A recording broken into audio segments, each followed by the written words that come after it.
العشق سامي حيران ضامي ملهوف اسمع كلامي حيران ضامي ملهوف اسمع كلامي عيني لغيرك ما تشوف يجمل غرامي ارتاح لا شك لا خوف حبي نظامي ارتاح لا شك لا خوف حبي نظامي انت دامي وياي وش لا تخاف من جاي واهي قلبي يسواك واهي قلبك سواي اخاف الشوق يقتلني وتتلاشى امانينا حبيبي واللقى جنة متى تتشابك ايدينا ولا ود افقدك بكره انا تقتلني الذكرى ابيك الليلة والمسرى واغني بك مواويلي واغني بك مواويلي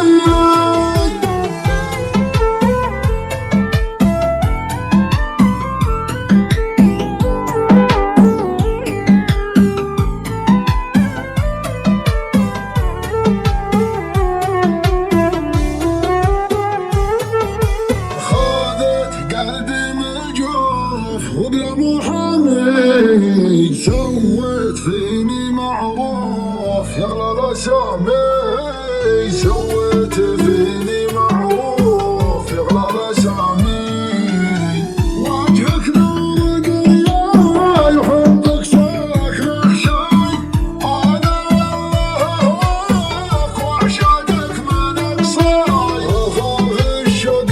يقتلني وتتلاشى امانينا حبيبي واللقى جنة متى تتشابك ايدينا ولا ود افقدك بكره انا تقتلني الذكرى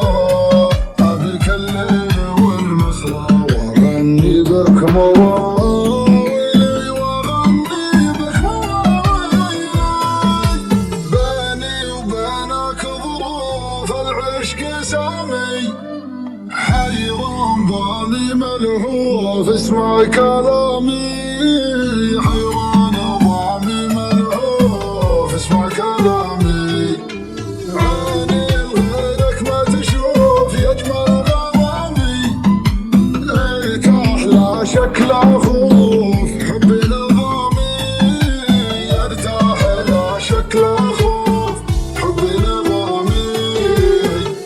انت دامي وياي وش لا تخاف من جاي واهي قلبي يسواك واهي قلبك سواي اخاف الشوق يقتلني وتتلاشى امانينا حبيبي واللقى جنة متى السلام عليكم.